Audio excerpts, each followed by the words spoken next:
Welcome to the Black Entrepreneur Experience podcast, inside the business, buzz, and brilliance of Black entrepreneurs. Here is your host, Dr. Frances Richards. Innovative Thinkers, episode number 206, Innovative Thinkers. Thank you for joining us as we elevate the Black entrepreneur experience by interviewing CEOs, thought leaders, innovative thinkers, and Black entrepreneurs across the globe. I'm your host, Dr. Frances Richards, founder of LeadNextGen and a virtual summit expert. Welcome, Eric Z. Yang. Thank you so much for having me. That was really a very short bio. Why don't you fill in the gaps and share with our audience what you'd like them to know about you and your business? Yeah, I like to keep my story short to give enough context for people to understand who I am. So I will do that. So in 30 to 45 seconds, my name is Eric Z. Yang. I am 24 years old. I was born and raised in France, Paris, and I grew up there for 18 years. So French is my first language, Chinese is my second language, and English is my third. But I do most of my business operational in English. My background is actually in-person event planning, where I hosted my first six-figure business at 20 years old by inviting entrepreneurs to speak at my conference while I was selling tickets to attend it. It was, I had roughly 15 plus speakers and over 100 attendees. And now I have an agency that focuses on building virtual summits, as I've quickly realized that the in-person business model was not scalable. And on my first virtual event, I literally had 10 times more attendees and 15 times more profit generated from my event in half the time. So now we've hosted over 25 plus virtual conferences, and we've gathered over 50,000 plus attendees across our events as well. Eric, you have to back that up. You're 20 years old and you are selling tickets and invite entrepreneurs, and you sell out and make 6-7 figures. It is six figure. Like I made actually gross $104,000 US. So long story short, I went to the US for college because I always wanted to build a business growing up. But I knew that the key of entrepreneurship and success is to be surrounded by the people that you want to learn from. And I knew from a very early age that being in Europe or in France wasn't going to be the most attractive place for me to learn, because I always knew that the best and brightest and most driven entrepreneurs will be in the US. And I will think like, where in the US are the most entrepreneurs hanging out? And I felt like either in New York or in California. And I chose the sun over the dark sky. And I went to school at a community college to save money, because I knew that I would never graduate from school, but I needed a visa to stay in the US long enough for me to be able to go to conferences in between the classes.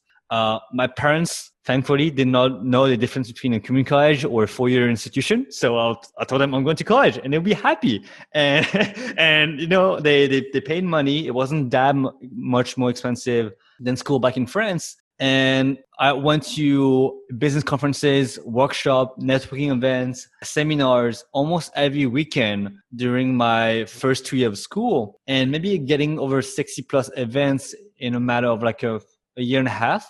I quickly realized that despite being the youngest one, which is always great when it comes to getting attention from other people, I was always almost the youngest one or the only Asian person. And when it comes to learning about entrepreneurship, it's one thing to learn from someone who's like 40, 50, 60 years old, but something else to learn from someone who's a few steps ahead of you, as opposed to 20 steps that were made 20 years ago. And the people who are successful at 20 something, they grew up and build businesses around digital marketing and social media and internet. Whereas the people who teach things or were successful 20 years ago, I felt like they might be successful, but what they're teaching is irrelevant. So I was trying to find a community of young entrepreneurs under 30 who were building those 6 to 7 figure businesses online that I want to build. And I was quickly frustrated with the lack of events or good resources, because the events that had young entrepreneurs were mostly tech oriented, not focused on digital marketing, on coaching, on consulting.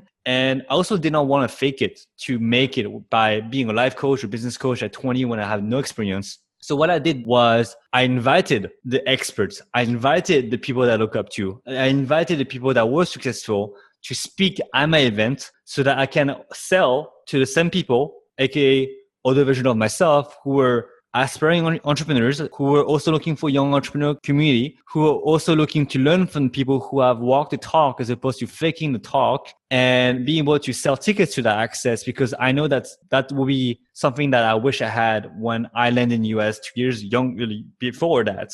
So essentially, I created the event I wish I had, and then I sold tickets by inviting the speakers who were the expert that I want to learn from. Now, you're no longer in the U.S. Where are you at now? And then how did you transfer the business to Thailand? So I've been a digital nomad for almost 4 years now. So from the day I built my six-figure business, I knew that school was not going to be the thing for me. Mainly also because one of my business teachers or entrepreneurship teacher, she actually never built a business, and she was teaching us how to build a business. And that was like my tipping point of realizing, like, why would I listen to someone who doesn't even have the experience of building a business? And even if she does, like, why would she be teaching it, not like doing it herself? And this is like where I learned from in-field entrepreneurs. And this is why also the reason why I transpose my business from in-person events to online event, because I would be able to travel. I'll be able to build my business online. And the other biggest pain point that I had building my in-person conference is, if you're in the business of event planning, or you're renting venues, you're working hard on an event, and you're like getting logistics, you're paying for the venue that's $8,000 for 3 days. Well, at least that's what I paid. You're paying for the website, the marketing, the whole 9 yards. And you realize that the second the event ends, you don't own any of the assets. You don't own any of the platform that you spent so many months building and leading up to it. And I remember feeling burnout from that. And I realized, like, there should and must be a better way for anyone that wants to build a community, that wants to build an email list, that wants to generate revenue without having to be the expert himself or herself, but by acting as a knowledge broker, a distributor of information from the expert to the consumers, but doing it online. And this is when I hosted my first virtual summit, which was the online version of my in-person conference. And I had 1,000 attendees. My virtual summit profited at $9,000 on the front end, but on the back end of it, I generated $80,000 in revenue plus $40,000 worth of sponsorship. And I built that event in less than 80 days. And I kept doing it over and over again across all different industries, ranging from Airbnb to e-commerce, to drop shipping, to agencies, to digital marketing, to designers, and etc. So that's something I've continued shaping and getting better at. And now I have an agency that helps people build those virtual conferences that people are now raving about. Talk about building the virtual conference in COVID-19. So one of the biggest things is when people are facing hardship and hard times, they are looking outwards for new solutions. And now more than ever, people are getting laid off. The economy is uncertain. The economy is not doing great. Some people are saying things, the government is saying things, but then the people actually experience real things. And more people are looking outwards at solutions. So most of the time, people look at podcasts, look at books, but also previously they looked at in-person conferences, because there's nothing better than in-person touch and in-person connections to learn from people who might have the solutions to the problems you're facing right now. But because of COVID-19, people cannot travel, people cannot gather around big communities, they cannot go to events anymore. So over time and slowly, virtual summits has become the norm, where in the past, online trainings were disregarded as maybe fake, not as great as in-person trainings, but now there's no other alternatives. And people are realizing now more than ever that they can get access to the same level of quality of content for much cheaper, if not free, at the fingertips, and they can literally watch recordings in the PJs at any time they want if they wanted to, because it is online, it is global, it is directly to your inbox, and most of the time people don't have to pay for that. And that is the high attractiveness of virtual summit, because the virtual summits that I know of, 90% of them are freemium, meaning that it's free on the front end and maybe you pay for the passes on the back end. people are able to attend and they're actually actively seeking for solutions that will help them alleviate their pain points, whether it's business, financial, relationship, health, or maybe even taking care of their pets and plants or looking for hobbies. But they are attending those virtual conferences because they know that they are looking for solutions that can't be found elsewhere. So it used to be 1 or 2 events per day that are popping out in the virtual summit space, but now it's literally upwards of the 50 up to 100 per day coming out every single day in different industries. Eric, what was that aha moment that you knew your business was going to be successful? I wanted to be upfront about it is I might be like a virtual summit expert, but I was doing it 3 years earlier than when COVID-19 hit the world, right? It wasn't like, oh, in 2017, everyone was doing it. Everyone was raving about it. Everyone was trusting it, right? It was being able to be lucky enough to have found something that is really beneficial to the community, to the host, to the speakers, but most importantly, to the attendees. And realizing that when you do create quality content that is distributed from a place of integrity and with servitude, meaning that you always focus on how can you serve your clients in the best possible way, then the finances will come. I heard of it. I experienced a little bit of my in-person events. I experienced much more of it with my first virtual summit, but it wasn't until my second virtual summit around Airbnb that I realized that I could really make money online. And my aha moment was working 8-9 weeks on that virtual summit or around Airbnb on how to build a short-term rental business on Airbnb without having to own any properties and doing the marketing of that, not having an email list, not having any like a connection and being able to gather like 25 Airbnb experts and seeing on my first day of this 3-day event, like I generated in revenue, in profit, $30,000 in my first day. And when I woke up that day, like I went to sleep, it was 6,000. When I woke up, it was like 31,000. I could not believe that number was real. I was like, this is unreal. This is not possible. This is not a real number. And then it kept pinging, like the PayPal kept pinging. And so much I had to like mute it because my phone was burning. And I was like, making online is possible. And that was my aha moment where 2 years of hard work and perseverance and maybe failures that allow me to use my in-person conference experience to build virtual summits that were really great.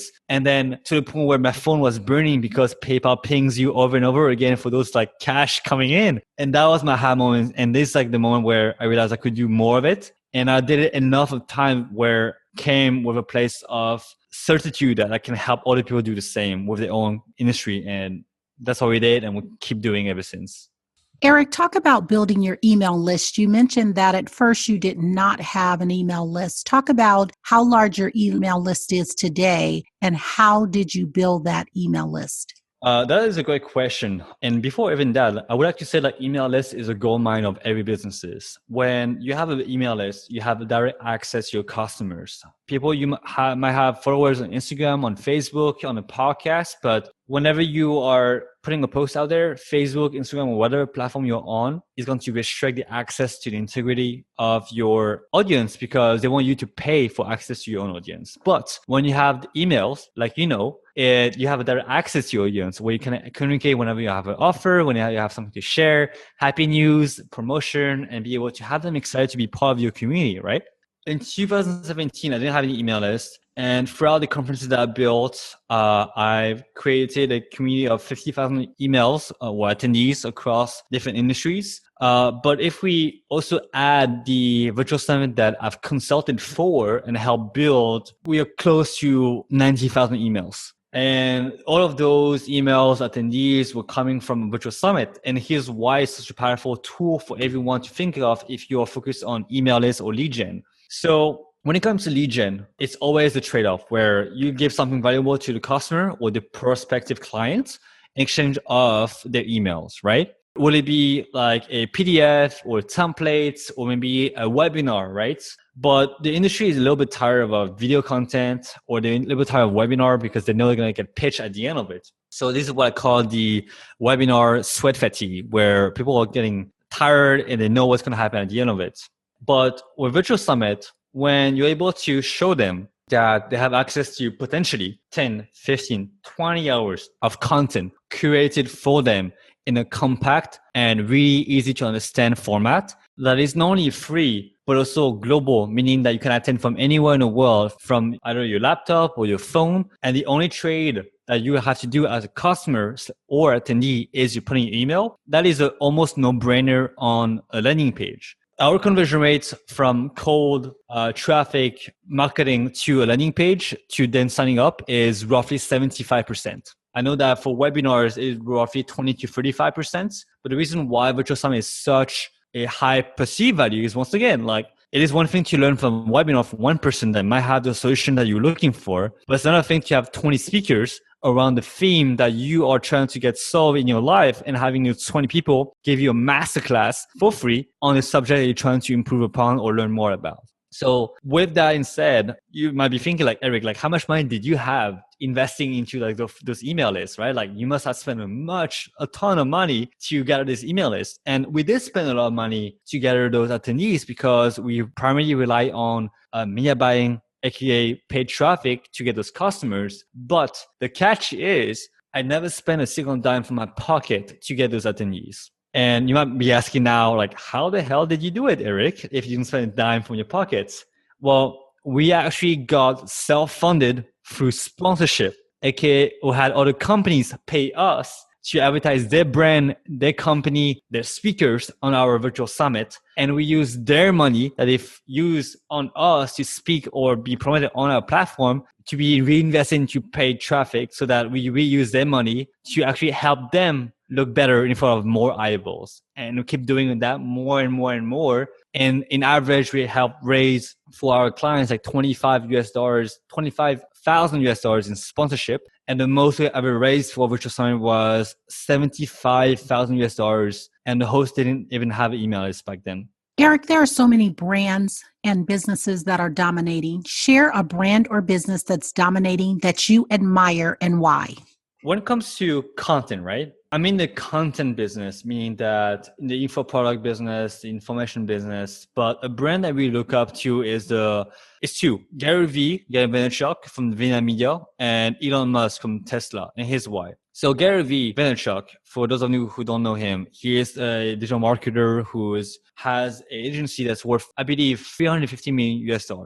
And why he is so powerful is because he gives away his best content for free over and over and over again. And the reason why he gives it away for free is because he's not interested in $50 courses, $2,000 packages, $1,000 packages.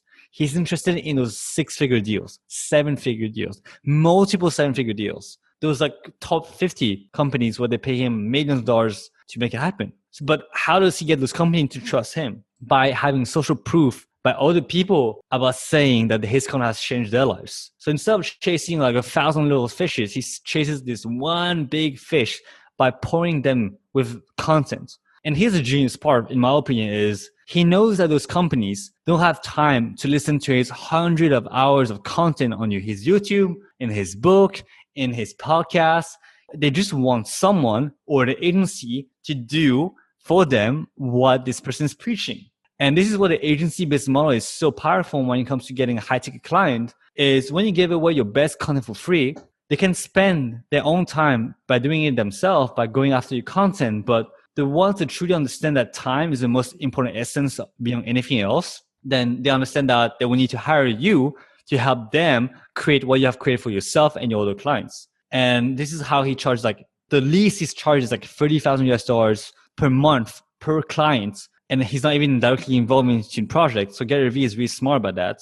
And two is the Elon Musk business model, which is kind of like a little bit aligned with what I showed Gary Vee with the getting high-tech client, is that Elon Musk understood like how to finance his own project, right? And I believe the entrepreneurs who play the long game, where they're here to stay, are going to be the one winning at the end because they don't cash out ever. And Elon Musk understood really early on that he needed cash to fund his Teslas. But he couldn't sell many cars to broad audiences because they have never heard of Tesla before. So what he did, similar to Gary Vee, is he sold a high-ticket item, the Model S, right? It was like $80,000, $100,000, right? And he sold enough cars to be able to sell more of the Model 3, which is a cheaper version of his Model S. And because of that, he was able to get a lot of pre-orders that allow him to fund the fund necessary to fund Model X, which was a premium SUV version, which then allowed him to fund more of the cheaper version of the SUV, which is the Model Y. And this is like the psychology of you going after one or two high-ticket clients allows you to fund the rest of the project, similar to other entrepreneurs who have one $50,000 client that allows them to spend a lot of money into webinars, a lot of money on digital marketing, and not be afraid to give away the best thing for free, because it just needs for them to attract one right client among the pool of thousands of 10,000 to break even or be profitable for the year. And that, in my opinion, is genius, because when you give away your best client for free, you're never going to be afraid of what your competition might do, because they can never overcome your pricing, which is free. And the only people who will work with you are the people that will just pay you the money to do for them what you can do for them, so that they don't have to waste time anymore. Eric, talk about your top 2 influencers. What lessons did they teach you?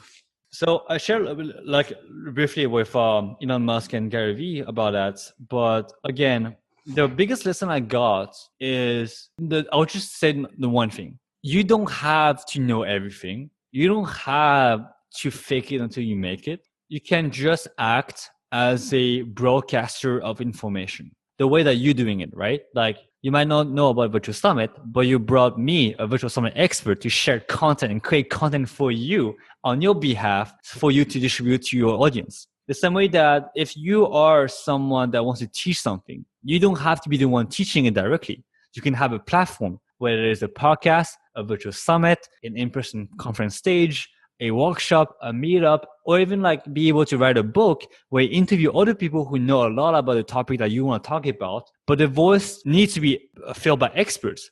But the expert doesn't have to be you.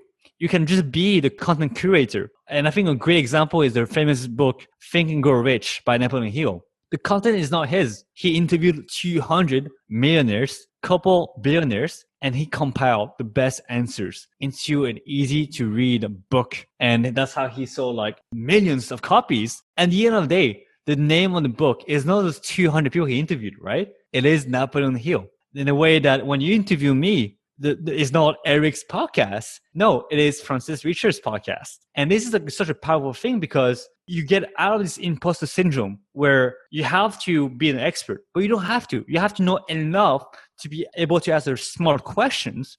But then this allows you to have a smart conversation with someone who is much more smarter than you, which allows you to bring value to listeners, because now they can trust you because you're not talking about things you don't know about. And people can smell it when you don't know what you're talking about. So why risk ruining your reputation when you can actually get paid to learn from the very best, while also building your audience and email list from that? Eric, talk about your best discovery. I think at the end of the day, it's not really a discovery, but like a realization that school is not made for you. It's a pre-made box education that is built for you if you don't know what you want to do. And the reality is, if you're not actively building your own education, then school, high school, university, MBA, or master degrees, they're going to fit you into the box that's not designed for you. I think that a lot of high schoolers or even college students are really lazy about what they want to do, where they expect that by graduating it, school or life or whatever that might be, society, I guess, will give you all the answers that you're looking for. But I think that is, one, really naive, and two, really lazy, because nobody's ever going to take care of you but yourself, right? Whether you fail or succeed, you're going to do it alone. You're going to be supported by people who might love you and hate you. But the search of what you want to do and what you want to build is ultimately up to you. And when you're going to be like 20, 30, 40 and have like $250,000 in debt, that is because of your decisions. Whether you realize it or not, you didn't actually look for things you wanted to do. Now, that's something that we discussed earlier, is that there are some things that goes beyond your control, which is like how society judges you, or the stereotypes of what it's like to be Asian, to be Black, to be a minority, right? Those things you can't really control. But the question is now, like, okay, you can't control those things, but what are you going to do about it, right? Are you either going to complain and whine and then sit there and just complain about society or whoever's in charge, or you're going to accept things the way they are and be able to realize that you are fully in control of what you can do next. And this is what I realized really early on and this is why I was really depressed, is because all the problems that I went through was because of me. And I only saw problems and problems and problems in my life. And I didn't have the tools or the mindset or the mentors to be able to move forward. And as I picked up those mental tools to look for solutions, especially learning is one principle, which was never take advice from someone who's not doing or living the lifestyle you want to live. Don't take advice from someone who is not fit. Don't take advice from someone who's not financially free. Don't take career advice from your parents because they haven't maybe built what you want to build for yourself. Even if someone's really successful is giving you advice, ask yourself, is this person someone I want to become more like? Maybe they are financially successful, but maybe they're not a good person, or maybe like they treat their employees badly, or they don't have any friends, right? You want to look for someone who has it all, or the closest that you can find that has it all. Either someone you know personally or someone that's online. Either way, both can be found. But it is your homework to find that person or those people, and only take advice from those people and be able to reverse engineer their steps so that you can actually model after their successes. Eric, what are you reading right now and why? Funny enough, I bought a new book today. It's called Atomic Habits by James Clear. And the reason why I'm reading this book right now is because I've been all over the place with my business, and my mental health is okay, but my physical stress is not. So this I'm trying to implement a good, healthy habit of going to bed early, going to the gym, and having good self-care. I have no problems working 12, 15 hours a day. But if I don't have a laptop in front of me for 24 hours, I become insane. And this is when I realized that I'm a chronic workaholic, and this is not healthy because there's more in life than work. Yes, I might be driven by work. I might be passionate about my work, and this is amazing. But I don't want my life to be only about my work. And I think that for me to be healthy and fulfill long term and be able to step a little bit behind to look at what I've created and enjoy the journey is really important. So reading this book, Atomic Habits, to be able to build healthy habits, to disconnect from my work, to be able to appreciate life as a whole much better. Tell us, what is your legacy? When it's all said and done, Eric, how do you want to be remembered? So my company is actually called LeadNextGen, and that stands for the leaders of the next generation. And the reason why I named this company this way is because when I was 17, I came across one man who wrote one book, and I attended his one event, and that changed my entire life. I don't know how, but this literally saved me from depression and suicidal thoughts and suicidal attempts. And I don't know why, but I have a feeling that I have hope that my action will lead to a similar effect to someone else's life, where maybe the events I do is going to have only 2 people, or maybe the event I do is going to have 10,000 people, but only one of them is going to be as impacted as the way I was when I was 17, where I literally changed someone's life because I said the right thing at the right time at the right moment. And he might have heard this message 10 times, but the 11th time when I said it, as it was someone else, because I am Asian and he's Asian, because maybe I'm tall and he's tall, maybe he's from Europe and he's from Europe too. Things are uniquely weird, but combination of them makes him resonate to my message much more louder than anyone else.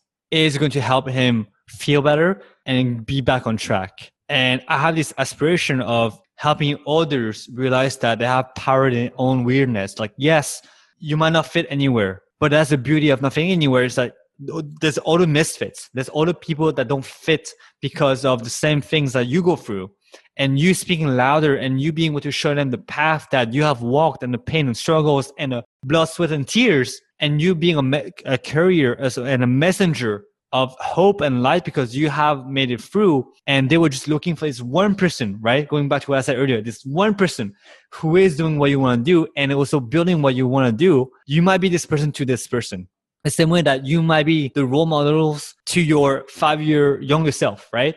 I know that I am, to some degree. I know that you might be as well. And you realizing that you can have the same impact in other people's life and be almost like the sun, the bright, or like another 1,000 sun, where you don't have to help the whole world, but you can help other leaders help their own world. And I realized that this is an impact that that can happen through virtual assignment, which is my tool and platform to do it right now. But I also know that in the future, there might be something else that will come along, but the mission will still stay the same, which is leading by example. You becoming a definition of what is possible for your surrounding, for your community, for your tribe, because you always show up. And even when times are hard, or even when you feel like giving up, or even when you're not following your own words, the average is going to be high, because every day you do things because your younger self wanted you to do those kind of things. And you also aspire to become more and be more and do more and give more and share more and give especially more love. And this is all the things I believe in. And this is what it means to be a leader of the next generation, in my opinion. Talk to a younger Eric. What advice would you give to a younger Eric? Self-care is number one. You can't be both successful and unhealthy, because you will not be able to enjoy the success when you are sick. There were many instances where I was crippled by stress, not because of things were happening, because my body is chronically stressed, and things were great. Things were really great in my business, but I felt miserable. Not self-inflicted, but my body was burnt out. It was inflamed all over my body. I couldn't wake up. I felt like I couldn't move sometimes. And I know hustle is something that we often talk about, but someone else is patience, right? Like, you can't have it all, but it doesn't have to be all at the same time. So both patience and self-care is so important. And being able to grow from that and be patient will allow you to enjoy the journey much more, because we heard so many of the stories, right? Where people have everything, but they're miserable. And they destroy their body, their health, their friendship. They lost touch with what was important. And yes, you might be driven by business and financial and freedom, which is great. But don't forget that you have one health, and that's something you can't buy if things are really, really chronically bad. And what does self-care look like to Eric today? One is realizing that my life is not around my screen. Two is that I will not die if my laptop is not in front of me. Three, it's not weird to go to a coffee shop without book notes or a laptop. And four, finding a hobby, finding something that fuels you, that brings you joy, something that rewards you, that allows you to tune off, right? For me, I looked for many months. I talked to my therapist about it, because I have someone to talk to, which is really important for me to pour my thoughts out, to have clean mind space. Which is something else I really recommend to a lot of young entrepreneurs who might feel like overwhelmed with their own thoughts, either journal or talk to someone. But, for me, sometimes it was buying a fish tank, having something to take care of. Two, buying plants. Three, going to a painting class. And I will finish with this. It really humbles you when you pick something up new for the first time. You will not believe how ugly my first painting was. You will not believe how much I sucked at playing soccer for the first time in 6 years. You will not believe how much I dread going to play bass after like 10 years. But the brain rewards you for that, because it humbles you. It's like, hey, you might be doing great in business, but there are other parts of your life that makes you realize, hey, be real a little bit here. Cool, you might be crushing here, but there are other places where you don't crush. So humbleness, right? This kind of thing that reminds you that you're not the greatest, which is okay as long as you grow, but you're still not the greatest, but that doesn't mean you can't enjoy it. Eric, what problem exists in the world today that you would like to solve? I think that indirectly, mental health among young adults and teenagers, I'm guilty of that. But it is so easy to numb your problems with technology. Like, when there are times where you're thinking like, hey, I'm lonely. I don't know who I can talk to, or I don't have this role model, right? It is so much easier to go on Tinder or go on Instagram and say hi to 10 people to get this release of I'm not lonely anymore. But fundamentally, they still are, right? And I think that a lot of teachers are not teaching teenagers how to deal and cope with loneliness, which has direct impact on depression, because people are misunderstood and they feel like they are not heard. And going back to this idea of asking someone like, who is your role model? Who is someone who's doing what you want to do? And most 99% of people say, I don't know, because they were never taught or even thinking this way. And two, even if they do find someone, they might not realize that it's possible for them to learn from them. I think that depression is a bigger problem I want to tackle, but the way for me to dive into discussing about depression is using entrepreneurship as a vehicle for you to find a community that you need to be surrounded by. Because as you know, you can't be successful as an entrepreneur if you're not successful at managing your own mental performance, whether it's about training and yourself and getting a schedule done or talking to people and being social. I use entrepreneurship and my business as a tool for me to improve as a person. I think that and be able to find a community that I was looking for. And I think a lot of young people and young adults and even adults struggle with even finding one good friend in their lives right now. Eric, talk about the person in your lineage that impacted your life the most. So my mom grew up in China, communist China.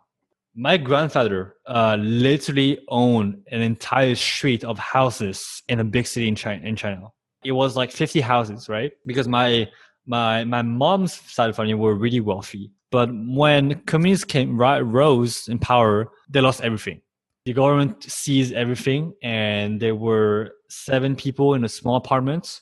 The food was so scarce to the point where my grandfather had to put a lock on the fridge to make sure that they had enough food for the next 3 days, because they never knew when next transportation of food would come, and to make sure nobody will steal from it. My mom also worked really hard from the age of 7. She did everything she could to survive and add some income to her family. My grandfather drank a lot, he smoked a lot, used most of his coupons for food in exchange of cigarettes. So hence the lock on the fridge, not because of lack of coupons, because of over smoking and drinking. And my mom was able to get out of that through hard work, through kindness, and she retained an innocence and abundance mentality despite all the hardship that she went through as a child. I have nothing but gratefulness for her. Not only that, but when I was 7, despite all the things, right? Like she met my dad and she settled in France, and they got divorced because my mom was not satisfied with her own life. She wanted to pursue her own journey. So they got divorced, and they actually never told me. But my mom just left one day. And she went back from France to China to build her own business without having any experience.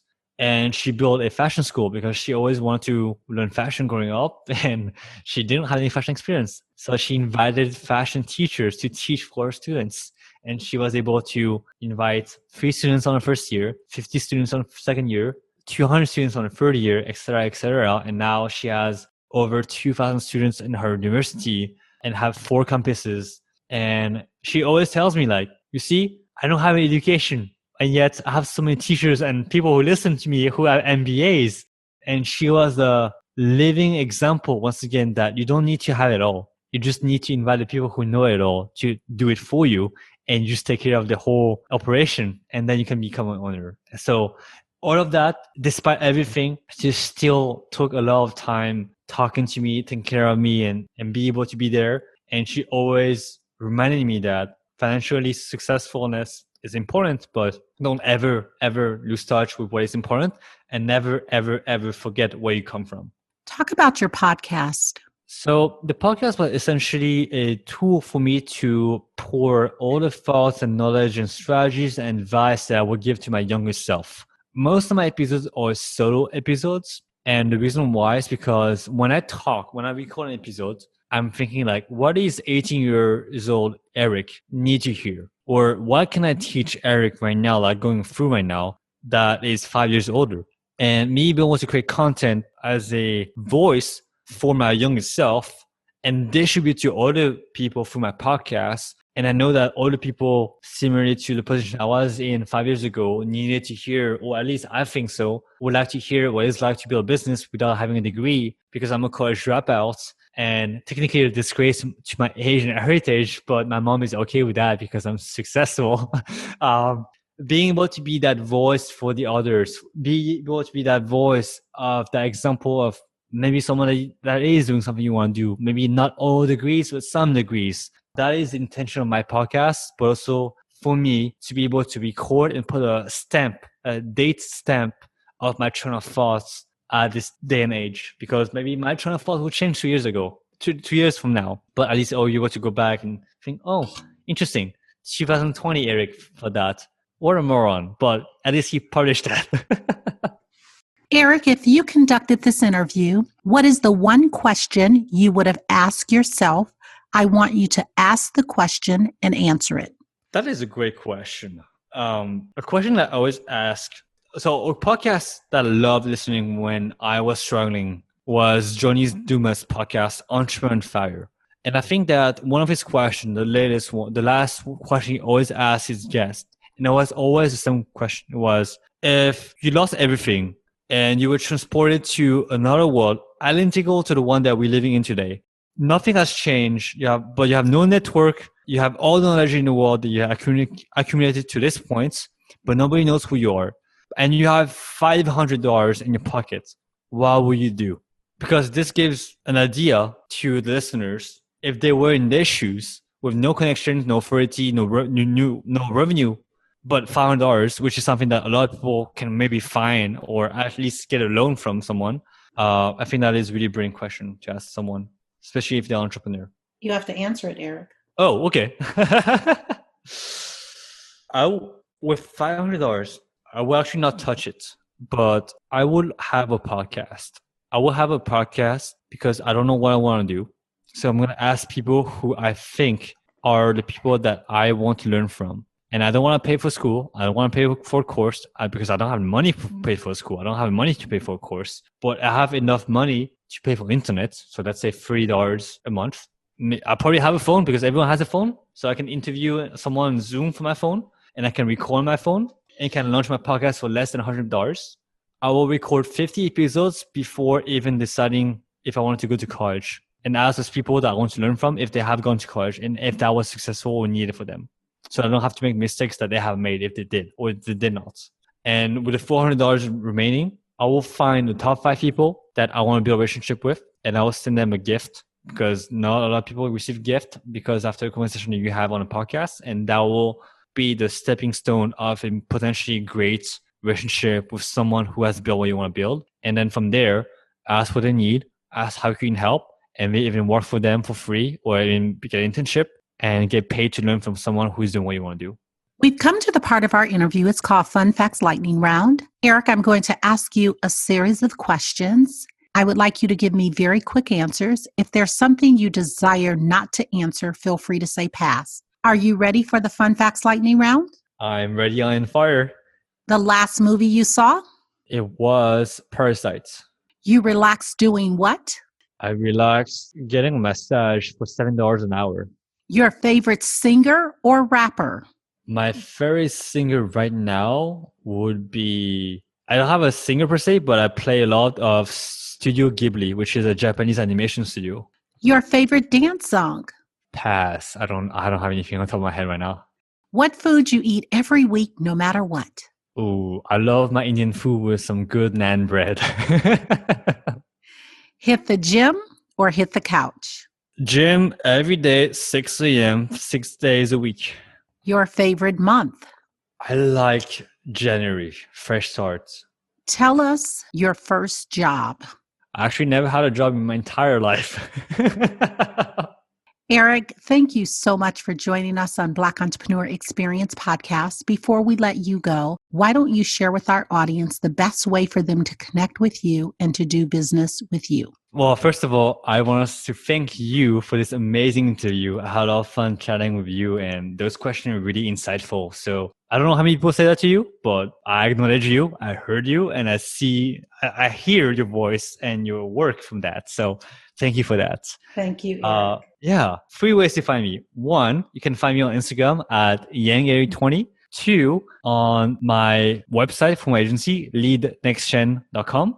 And 3, if you want to learn about how to do a virtual summit but can't afford my $30,000 package for my Done For You service, you don't have to pay for $30,000 because you can pay just $5 for the ebook where I share you my Done For You formula if you ever want to do virtual summit yourself. Thank you, Eric. That's a wrap. Thank you so much. Thank you for listening and subscribing to Black Entrepreneur Experience. We would love for you to leave a review and rating on iTunes and share with your friends. For show notes and more episodes, go to www.beepodcast.com. Join us next Wednesday, and remember, green is the new black. So keep your bank accounts and your business in the black.